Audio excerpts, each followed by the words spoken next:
আসসালামু আলাইকুম, welcome back to my channel. আমার প্রিয় প্রিয় আপু ভাইয়ারা, আপনারা সবাই কেমন আছেন? নতুন আরেকটি ভিডিওতে আপনাদের সবাইকে আবারও স্বাগত জানাচ্ছি। আর আজকের ভিডিওটা আমি একবারে দুপুর থেকে শুরু করেছি, দুপুরের কাজকর্ম করা থেকে। তো আশা করছি আপনারা যে যেখানে যে অবস্থাতেই আছেন, মহান আল্লাহ তাআলার অশেষ রহমতে ভালো আছেন। আমরাও আলহামদুলিল্লাহ মহান আল্লাহ তাআলার অশেষ রহমতে ভালো আছি। তো এখানে যে আমি আমার ক্যাবিনেটের উপরটা একটু ক্লিন করে নিলাম, আর জায়গা মতো সব ডিব্বাগুলো আর কি রেখে দিলাম। আর এখন এই যে আমি মুড়ি এনেছিল, তো সেই মুড়িগুলো চেলে নিচ্ছি। তো মুড়িগুলো চেলে আমি বয়মের মধ্যে করে রেখে দিব ক্যাবিনেটের উপরে।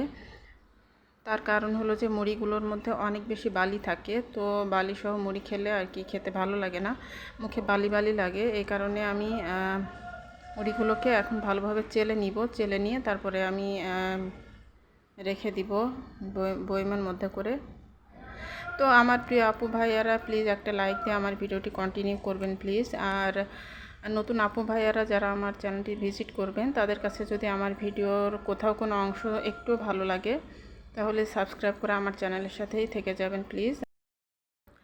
আর আমাকে একটু সাপোর্ট করবেন। আর যারা অলরেডি আমাকে প্রথম থেকে সাপোর্ট করে যাচ্ছেন, সেই সমস্ত আপু ভাইয়াদেরকে যেন অসংখ্য অসংখ্য ধন্যবাদ আর মন থেকে অনেক অনেক দোয়া। তো এই তো আমি মুড়িগুলো চেলে নিচ্ছি। আর আজকে দুপুরবেলা রান্নাবান্না আর কি শুরু করব, একটু পরে আর কি শুরু করব। তো আজকে নাস্তার কোনো কিছু শেয়ার করিনি।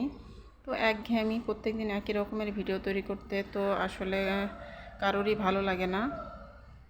আর আপনারা যারা দর্শক আছেন তাদের কাছেও হয়তো অনেক তেমন বেশি ভালো লাগে না। তো এই কারণে আজকে অন্যভাবে একটু ভিডিওটা তৈরি করছি। তো আশা করছি আপনাদের কাছে ভালো লাগবে। তো এখানে যে আমি খুব ভালোভাবে মুড়িগুলোকে চেলে নিচ্ছি। আমার এই যে স্ট্রেনার যে আছে, এটার সাহায্যে আমি চেলে নিচ্ছি। তো এই তো আমার ছেলে নেওয়া হয়ে গেছে। এখন এই যে আমি বয়মের মধ্যে ঢেলে রেখে দিচ্ছি। তো এই এক বয়ম মুড়ি আমাদের অনেক দিন চলে যাবে। তো আমাদের বাসায় মুড়ি খাওয়া হয় আমের সিজনে, বেশি খাওয়া হয় আম দিয়ে, দুধ দিয়ে, মুড়ি দিয়ে। তো আম দিয়ে, দুধ দিয়ে, মুড়ি দিয়ে আমাদের সবারই অনেক পছন্দ। আমার ছোটো মেয়েও অনেক পছন্দ করে। তো আমরা আমের সিজনে এই খাবারটা বেশি খেয়ে থাকি। আর এমনি সময় মুড়ি খুব একটা বেশি খাওয়া পড়ে না, তারপরে মাঝে মাঝে খাওয়া হয়। সন্ধ্যার নাস্তায় চানাচুর দিয়ে মুড়ি মেখে খাওয়া হয়, তো সেটাও খেতে ভালো লাগে। তো আমি মুড়ির বয়মটাকে জায়গা মতো রেখে দিলাম, ক্যাবিনেটের উপরে রেখে দিয়ে তারপরে এখন এই যে রান্নায় চলে এসেছি। দুপুরে রান্না শুরু করে দিয়েছি। আর আজকে দুপুরে রান্নায় থাকছে উস্তা ভাজি।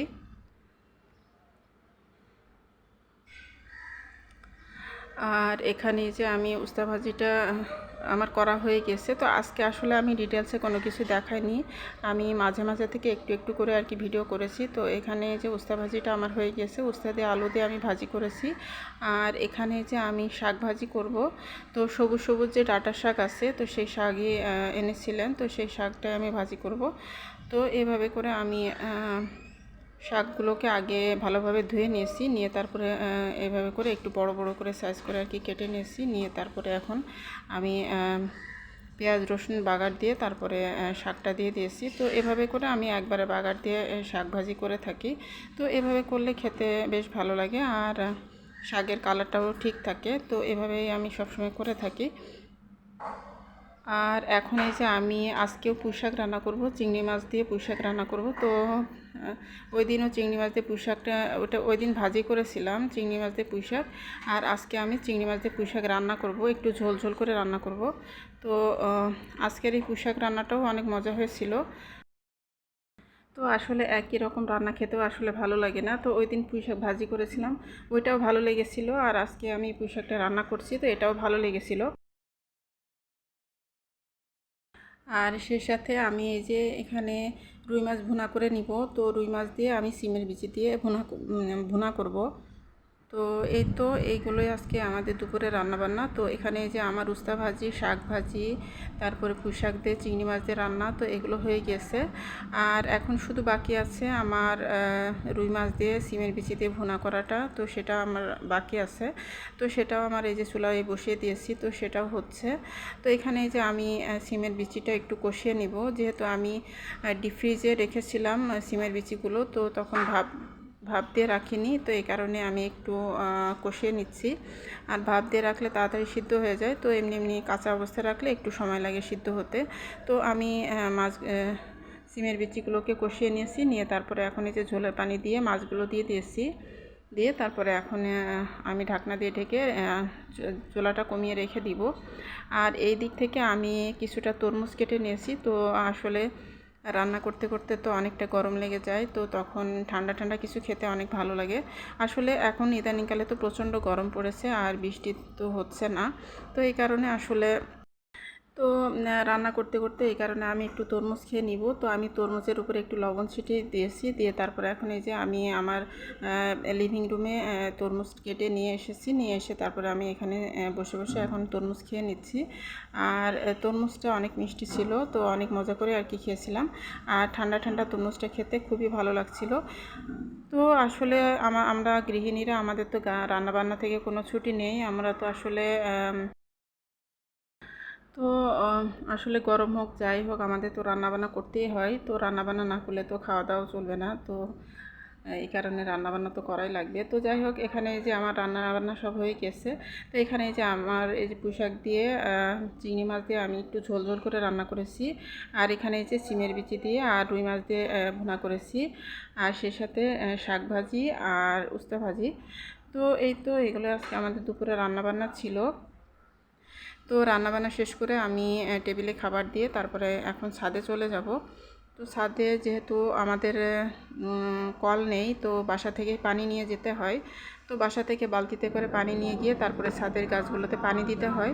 তো আজকে সকালবেলা আমি গাছে পানি দিতে পারিনি, তো এখন এই যে পানি দিতে এসেছি। তো এই যে আমি বালতিতে পানি নিয়ে এসেছি। আর এখানে এই যে আমি একটা চাদর ধুয়েছিলাম ওয়াশিং মেশিনে, তো সেই চাদরটা এখন রোদে দিব। আর এখানে যে কিছুটা তরমুজের খোসা আর চা পাতা এগুলো নিয়ে এসেছি। তো এগুলো আমি গাছের গোড়ার মধ্যে আর কি দিব। তো এই তো এখানে যে চাদরটা আমি শুকাতে দিয়ে দিয়েছি। তো ছাদে অনেক বাতাস ছিল, যদিও বা অনেক রোদ, তারপরেও ছাদে অনেক বাতাস ছিল। তো এই যে দেখুন চাদরটা অনেক উঠতেছে। আর এখানে অনেকেই কাপড় চোপড় আর কি দিয়ে রেখেছে। আর এই ছাদটা আসলে অনেক সুন্দর।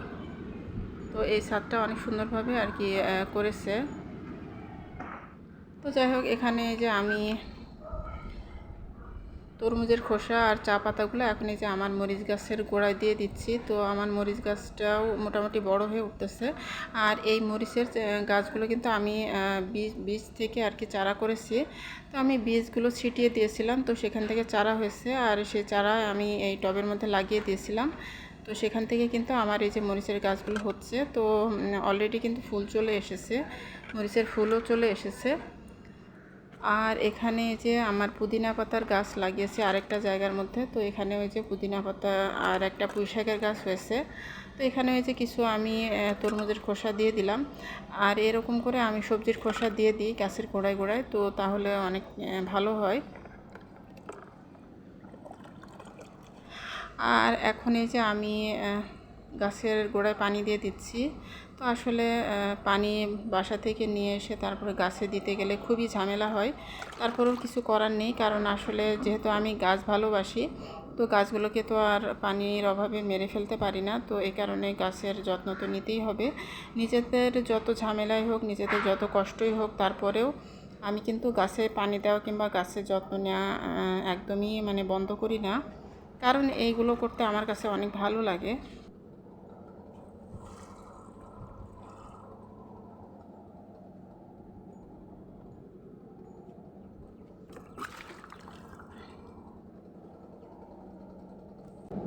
আর এখন এই তো আমার গাছে পানি দেওয়া হয়ে গেছে। তো এই সাইডের এই কয়েকটা গাছে পানি দেওয়া হয়ে গেছে।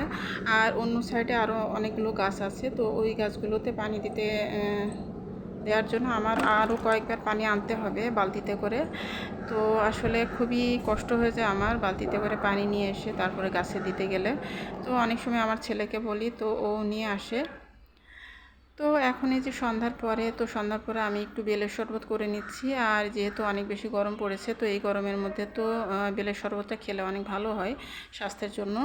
তো আমি আজকে গুড় দিয়ে আর কি বেলের শরবত করব, খেজুরের গুড় দিয়ে বেলের শরবতটা তৈরি করব।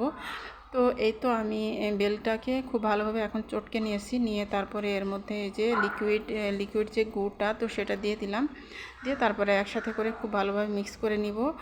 আর এর মধ্যে পরিমাণ মতো পানি দিয়ে দিব, দিয়ে তারপরে আমি এই মিশ্রণটাকে আমি ছেঁকে নিব। তো এই তো হয়ে গেল আমার মজাদার বেলের শরবত, মানে গুড় দিয়ে বেলের শরবত।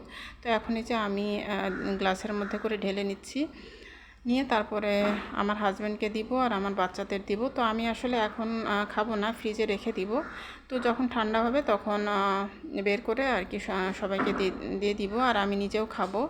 তো যেহেতু দেখানোর জন্য আর কি এখন ঢেলে দেখিয়ে দিচ্ছি আপনাদেরকে, আর পরবর্তীতে আমি আবার এগুলো ফ্রিজে রেখে দিব। তো এই তো আমার প্রিয় প্রিয় আপু ভাইয়ারা, আজকের মতো এতটুকুনি ছিল আমার ভিডিওতে। তো যদি কোনো ভুল ত্রুটি হয়ে থাকে কিংবা যদি নয়েজ আসে তাহলে প্লিজ ক্ষমা সুন্দর দৃষ্টিতে দেখবেন। আর আজকের মতো এখান থেকেই বিদায় নিচ্ছি আপনাদের কাছ থেকে। আল্লাহ হাফেজ, আসসালামু আলাইকুম।